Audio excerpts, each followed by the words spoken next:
Cet homme a fait trembler les plus grandes entreprises de France et pourtant, peu de gens savent ce qu'il a vraiment accompli. Xavier Niel. Il a bouleversé un secteur entier, mais ses méthodes pourraient bien vous choquer. Et ça, c'est de la concurrence déloyale, en gros. Oui. Alors, a-t-il vraiment révolutionné le secteur des télécoms ou a-t-il simplement triché? Comment un hacker, passé par la case prison, est devenu l'un des milliardaires les plus puissants de notre pays? Vous êtes en train de me dire augmenter vos prix? Il a impacté votre vie et celle de tous les Français. On lui a dit que c'était impossible, alors il l'a fait. Laissez-moi vous conter l'histoire hors du commun de Xavier Niel.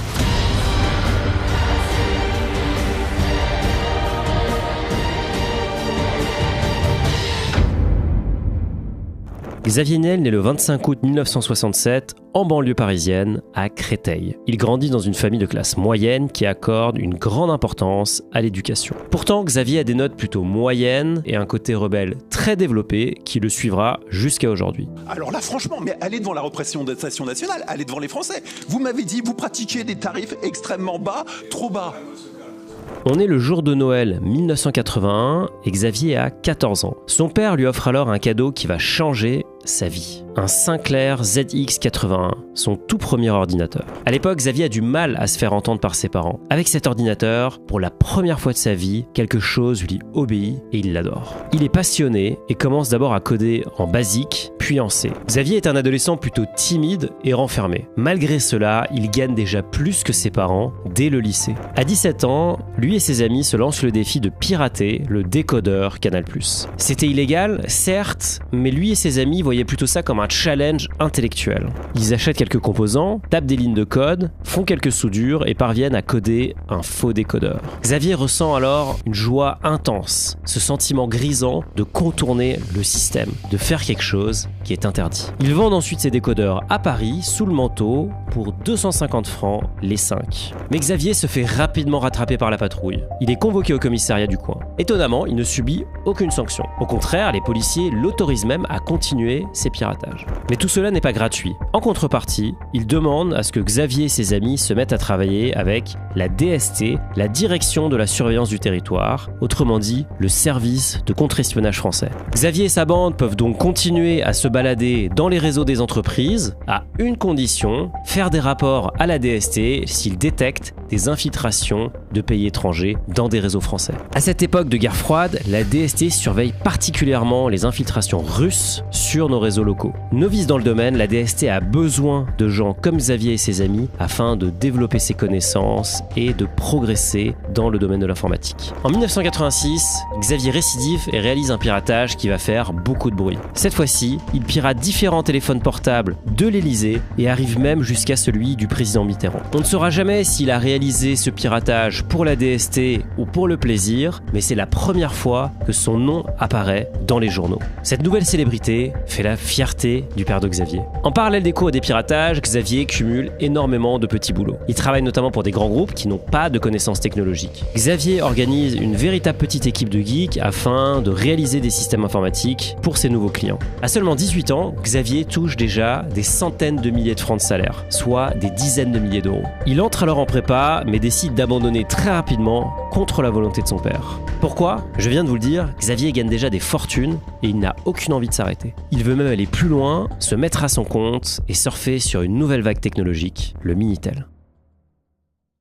Le Minitel, c'est un service de communication développé en France dans les années 80. Tous les foyers pouvaient en recevoir un gratuitement. C'est en quelque sorte l'ancêtre d'Internet made in France. Au début, c'était surtout un annuaire, mais ensuite, il a permis à des dizaines d'entreprises de commercialiser de nouveaux services. Ces services étaient parfois plutôt étonnants, comme le fait de pouvoir choisir le prénom de son bébé, et également, peut-être le service le plus connu, le célèbre Minitel Rose. Le Minitel Rose, c'était tous les business qui tournaient autour de l'érotisme. Le catalogue était alors assez large, on pouvait trouver des sites de rencontres, des discussions coquines avec des jeunes femmes, mais aussi des sites pour adultes. Le Minitel Rose passionne des millions de Français qui y passent des heures tous les mois. Au début du Minitel, c'était un business extrêmement juteux. Les entreprises du secteur louent des lignes téléphoniques à France Télécom, et ensuite elles refacturent ce service une fortune à des clients qui veulent parler bien souvent à des jeunes femmes. Les rentabilités sont délirantes, de l'ordre de 4000%. Xavier Niel commence à vendre des services autour du Minitel Rose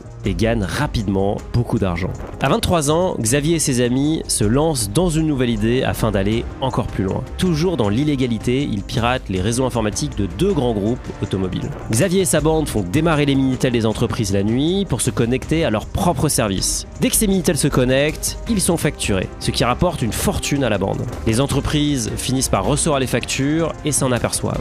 Xavier est de nouveau placé en garde à vue, mais aucune charge n'est retenue contre lui. Encore une fois, il s'en sort sans encombre. Xavier continue donc de gagner de l'argent avec les Minitel Rose. C'est à ce moment-là qu'il va développer sa marque de fabrique, gagner plus que ses concurrents en optimisant les coûts. Étant lui-même développeur, il sait utiliser du matériel peu cher et maximise les profits qu'il génère. Là où ses concurrents, eux, vont acheter d'énormes machines et surpayer énormément de choses. Moins de coûts, ça signifie plus de marge. Xavier reste le vainqueur dans cette industrie. Le marché des Minitel est un Far West sans foi ni loi et Xavier Niel y règne en shérif. À cette époque, Xavier vit encore chez ses parents et est pourtant déjà millionnaire. Il décide alors de réinvestir l'argent dans un spectre d'activités très large. Ça va de la pizzeria au sex shop. Pourquoi les sex shops ? Pourquoi pas, répond Xavier. Selon lui, c'est une activité modérément fiscalisée. Alors vous allez me dire, ça veut dire quoi, modérément fiscalisé ? Tout simplement, ça signifie qu'on ne déclare pas les revenus. C'est modérément fiscalisé. Vous le déclarez pas, surtout. C'est ce que j'appelle modérément fiscalisé. On arrive en 1994 et Xavier a sa prochaine idée de génie. Un service d'annuaire inversé. Il lance le 3617 Annu. Ce service connaît un succès énorme. Concrètement, avec le nom d'une personne, vous pouviez retrouver son numéro de téléphone. Et pour se procurer les données qu'il utilise, Niel a dû pirater les bases de données de l'annuaire France Télécom. Autrement dit, le 3617 Annu vend des données qui ne lui appartiennent pas. Sentant le vent tourner, Xavier décide néanmoins de fermer petit à petit ses activités un peu douteuses. Revenons un an en arrière, en 1993. Lors d'une discussion entre Xavier et l'un de ses amis, ce dernier lui parle d'une technologie qui est en train d'émerger, l'Internet. Son ami lui dit « Nous devons créer un fournisseur Internet ». Xavier est convaincu, il décide alors de financer puis de rejoindre l'entreprise de son ami. C'est la naissance de WorldNet. Ce fournisseur d'accès pionnier du domaine fait alors des premiers pas dans un marché naissant, principalement utilisé par des scientifiques. En 1999, Xavier Niel crée un nouveau fournisseur Internet qu'il appelle cette fois Free, soit gratuit. À cette époque, on payait chaque minute passée sur Internet en plus d'un abonnement mensuel. Niel propose alors une formule radicalement différente. Pas d'abonnement, vous payez uniquement ce que vous consommez. Cette révolution tarifaire a permis à énormément d'utilisateurs de surfer pour la première fois sur Internet. Free commence très rapidement à cartonner. Arrive ensuite une technologie bien plus performante, l'ADSL. Avec l'arrivée de l'ADSL dans les foyers, Niel voit encore une nouvelle opportunité. À cette époque, il fallait payer le téléphone, la télé et Internet, soit 3 forfaits différents. Xavier imagine alors une box qui réunirait les 3 services en un. Cela lui permettrait de baisser drastiquement les coûts, car il ne faudrait plus 3 tuyaux, mais un seul pour 3 services différents. Sans le savoir, il vient d'inventer le concept du triple play. C'est d'autant plus une révolution que avoir les 3 services coûte très cher dans les années 2000. On estime le coût alors à 105 €, 45 € pour Internet, 30 € pour la télé et 30 € pour le téléphone. L'idée paraît parfaite sur le papier, mais encore faut-il la réaliser. Xavier contacte alors tous les gros constructeurs, notamment Alcatel. Malheureusement, personne ne le prend au sérieux tellement son idée paraît futuriste. Personne n'était en mesure de l'aider en France, il part en Californie, sillonner la Silicon Valley avec ses 3 bras droits de l'époque. Il y rencontre des pionniers de la tech, notamment les fondateurs de Google qui étaient paradoxalement encore bien moins riches que lui à l'époque. Les 4 acolytes rencontrent des entrepreneurs prometteurs, mais personne n'est capable de construire la box triple play. La veille de son retour en France, Xavier Niel est dépité, il n'a toujours rien trouvé. Il réfléchit alors longuement et affirme à ses 3 acolytes, cette box, on va la construire nous-mêmes. De retour en France, Xavier et ses équipes se mettent au travail. Leur objectif, concrétiser leur rêve de box triple play. Et cette idée, elle fait tellement de bruit qu'elle finit par arriver aux oreilles des grands groupes télécoms en place. Qu'est-ce que font ses concurrents? Est-ce qu'ils vont lui voler cette idée afin d'eux-mêmes lancer cette box? Eh bien non, ses concurrents trouvent cette idée tellement futuriste qu'ils le considèrent comme un amateur ou pire, comme un fou. Après énormément d'essais et beaucoup d'échecs, la première Freebox sort en 2002. Son prix est une révolution, 29 99. Pour pouvoir se permettre de proposer ce tarif, Xavier a dû prendre une décision simple mais extrêmement risquée. S'endetter lourdement à hauteur de 1 milliard d'euros afin d'investir. Investir dans quoi? Dans son propre réseau de lignes ADSL. En effet, Xavier ne voulait pas continuer à utiliser celui de France Télécom. Chaque fois que ces données passaient à travers le réseau, il devait payer un droit de passage. Cette décision va propulser Free vers les sommets. Tous leurs concurrents de l'époque qui ont continué à utiliser le réseau France Télécom ont fini par faire faillite. Le succès de la Freebox est énorme. Free en vend 96 000 en seulement quelques mois. Avec ses prix cassés et sa technologie unique, Niel est en train de creuser la tombe de ses concurrents, comme le géant américain AOL. L'offre que propose Free, elle est proposée à toute la France aujourd'hui. Oui, je sais. Non mais c'est vachement, faut faire vachement gaffe parce que c'est ça le drame de cette histoire quoi, en fait. Hein. En 2004, il passe encore une étape puisque la holding qui détient Free, Iliad, entre à la bourse de Paris. À l'ouverture, le titre cote à 16 €, ce qui porte la valorisation de l'entreprise à 900 millions d'euros. En centralisant Internet, la téléphonie et la TV dans une seule box, Xavier Niel a non seulement révolutionné la vie des Français, il leur a surtout rendu du pouvoir d'achat. Et c'est exactement ce que fait Finari pour la gestion de votre patrimoine. L'application que j'ai créée vous permet de centraliser l'ensemble de votre patrimoine de façon automatique au même endroit. Plus besoin de jongler entre plusieurs plateformes, vous avez tout sous les yeux. En plus de pouvoir suivre tout votre patrimoine, vous pouvez aussi gérer votre budget, vous éduquer à la finance, investir directement en crypto et tout ça depuis la même plateforme. L'application fonctionne autant pour les débutants que pour les investisseurs aguerris. Alors rendez-vous sur finari.com ou sur l'App Store pour tester et participer à la révolution. D'ailleurs, Xavier Niel a détecté le potentiel de Finari puisqu'il a investi dans la société en 2021 avec son fonds personnel Kima. Alors si vous voulez faire comme lui, vous savez ce qu'il vous reste à faire.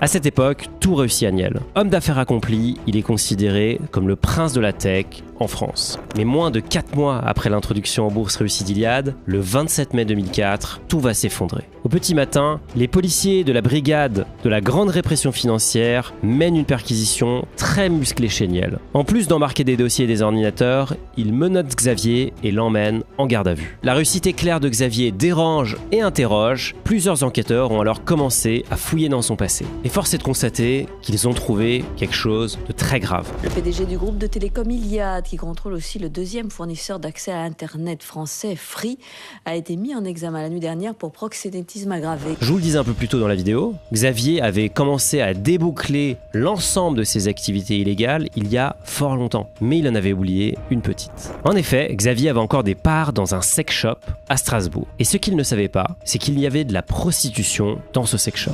Rapidement blanchi des accusations les plus graves, il est néanmoins condamné pour avoir perçu 15 000 € de revenus tous les mois en liquide de la part du sex shop. À cette époque, Xavier est déjà immensément riche. Alors pourquoi continuer à recevoir 15 000 € en liquide d'un sex shop ? Alors certes, le jeu n'en valait pas la chandelle, mais c'est dans sa nature de roubler, de toujours tester les limites. Il ne pouvait pas s'en empêcher.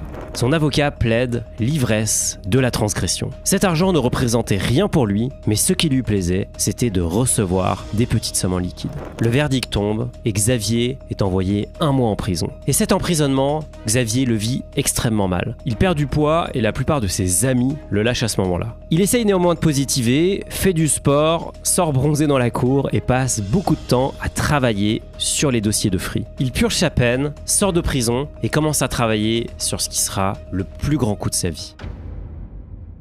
5 ans plus tard, en 2009, après des années de lobbying acharné, Free obtient enfin la 4e licence d'opérateur mobile. C'est une victoire majeure, mais Xavier a seulement gagné une bataille. La guerre est loin d'être terminée. En effet, le secteur est dominé par un oligopole composé de Orange, SFR et Bouygues Télécom. Ces 3 entreprises ont pris la bonne habitude de fixer les prix entre eux afin de maximiser leurs profits. Au lieu de se faire de la concurrence, ils gardent ces prix artificiellement élevés au détriment des clients qui payent une addition de plus en plus lourde. Chez Orange et SFR, il fallait par exemple débourser plus de 80 € pour avoir l'équivalent de ce que Free prévoit de proposer. Ce cartel des prix finit par être démantelé et paiera une amende massive de 534 millions d'euros. Les opérateurs historiques sont affaiblis et Xavier Niel veut leur porter le coup de grâce. Malgré le soutien d'hommes politiques puissants, ses concurrents continuent de lui mettre des bâtons dans les roues. Dans une interview de l'époque, conscient de la menace qu'il incarne, Xavier Niel déclare « Si je venais à me suicider ou à mourir d'un accident de voiture dans les 3 prochains mois, vous saurez alors que ces menaces sont sérieuses, car je ne suis pas du tout suicidaire et je conduis très prudemment. Cette phrase choquante illustre la pression à laquelle est soumise Xavier Niel. Les 3 opérateurs mènent une campagne massive afin de décrédibiliser Xavier Niel. Ils annoncent que Free ne peut pas être rentable en pratiquant les tarifs qu'ils veulent proposer. Mais rien n'arrêtera Xavier Niel, il veut changer la donne. Le jour du lancement, Xavier Niel a la pression, il est même énervé. Il s'est tellement battu, il y a eu tellement de travail acharné afin d'obtenir ce résultat. Il finit même par douter et se demande s'il avait bien vu juste et s'il y avait de la place pour un 4e opérateur mobile. Mais ces doutes vont vite être balayés car le lancement de Free Mobile est tout simplement historique. Niel annonce des forfaits à des prix cassés, dont un à seulement 2 € par mois, du jamais vu sur le marché. L'effet est immédiat et les Français voient Niel comme un sauveur. Le premier jour, ce sont plus d'1 million de clients qui rejoignent Free, un record absolu. En quelques semaines, Free fait une razzia chez les clients des opérateurs historiques. Orange en perd 400 000, SFR 200 000 et Bouygues 134 000. Les clients sont fous et sont prêts à patienter des heures devant les boutiques afin de mettre la main sur le forfait à 2 €. Les opérateurs historiques, complètement bousculés, sont forcés de créer des filiales low cost pour tenter de survivre à cette tempête. Orange invente Soch, SFR crée Red et Bouygues crée BNU. Mais le cœur des clients appartient à Free. Des vidéos émergent dans lesquelles des jeunes entrent dans les boutiques Orange pour annoncer « On vous quitte pour Free ». On vous quitte pour Free, on vous quitte pour Free. Avec ses prix cassés, Free a révolutionné le secteur et les experts estiment que Free a aussi rendu du pouvoir d'achat aux Français. Ce pouvoir d'achat gagné se chiffre en milliards et certains estiment même que Free a fait reculer l'inflation avec ses forfaits. Mais pourtant, rien n'y fait, certains continuent de lui reprocher des prix tout simplement trop bas et ça énerve Xavier. Alors attendez, alors là moi je marche sur je marche sur la lune. Vous êtes en train de me dire augmentez vos prix? Alors là franchement, mais allez devant la représentation nationale, allez devant les Français. Vous m'avez dit, vous pratiquiez des tarifs extrêmement bas, trop bas. Ah mais on dit tout, ah, attendez, je fais mon métier. Free Mobile propulse Xavier Niel au sommet, il devient le milliardaire le plus riche de la tech. Ce triomphe renforce sa stature et sa légende dans le monde des affaires. Mais Niel ne se contente pas de briller dans la tech. Il tisse également des liens avec la famille la plus puissante et influente de France en épousant Delphine Arnault, la fille de Bernard Arnault. En parallèle, Xavier se bâtit également un empire dans l'immobilier. Il possède notamment 28% du groupe immobilier Unibail-Rodamco-Westfield, dont la valeur a augmenté de plus de 50% depuis son investissement. Son patrimoine dépasse désormais les 22 milliards d'euros et il figure parmi les 10 Français les plus riches. Comme tout bon milliardaire qui se respecte, Xavier a également acheté de l'immobilier de jouissance, notamment l'hôtel Lambert, un chef-d'œuvre historique situé dans le cœur de Paris. Pour acheter cet hôtel particulier, il a déboursé près de 200 millions d'euros. Il possède également d'autres propriétés prestigieuses, notamment dans la Villa Montmorency ou encore le Palais Rose. Malgré sa fortune considérable, Xavier n'est pas du genre à étaler son train de vie. Pendant que d'autres milliardaires jouent au golf ou prennent des jets privés pour les Bahamas, lui préfère se balader dans les catacombes parisiennes. Cataphile dans l'âme, il avait d'ailleurs un accès privé vers les catacombes depuis l'un de ses appartements. En plus de l'immobilier, Xavier a également investi dans la presse et notamment actionnaire du Monde.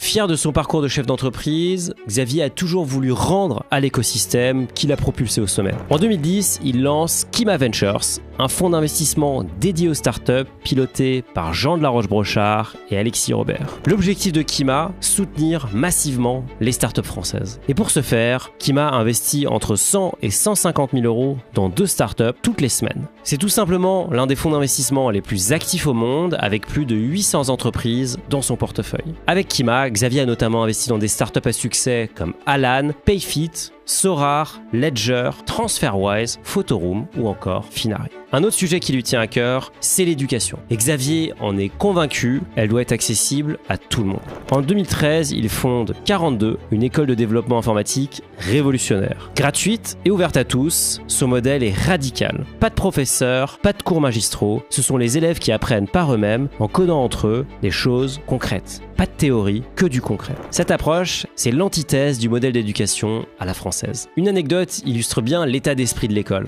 Un jour, des élèves mécontents d'avoir eu des mauvaises notes ont décidé de pirater la base de données de l'école afin de se mettre des bonnes notes. Au lieu de se fâcher, Niel et les directeurs de l'école ont trouvé ça plutôt amusant et ont presque applaudi les tricheurs. L'école 42 est devenue un mastodonte avec 43 campus dispersés à travers 23 pays. Elle a d'ailleurs une place particulière aussi chez Finari puisque Julien, mon associé, et plusieurs membres de notre équipe en sont issus. À la suite du succès de 42, Xavier Niel a décidé de créer d'autres écoles, notamment Hectare, une école qui va former les agriculteurs de demain. Comme d'habitude, l'objectif est de mettre la technologie au service d'un métier et de le révolutionner. En 2017, Xavier Niel inaugure un autre lieu emblématique de la technologie française, Station F. Situé en plein cœur de Paris, c'est tout simplement le plus grand campus de start-up au monde. La France se targue souvent d'être un pays de l'égalité, et pourtant, elle est l'un des derniers pays de l'OCDE en termes d'ascension sociale. Avec Station F, Xavier veut offrir une chance à tous, même ceux qui n'ont pas l'accès au meilleur réseau. En janvier 2022, Xavier Niel est fait chevalier de la Légion d'honneur, une reconnaissance pour son parcours exceptionnel. De l'adolescent hacker au chevalier de la tech,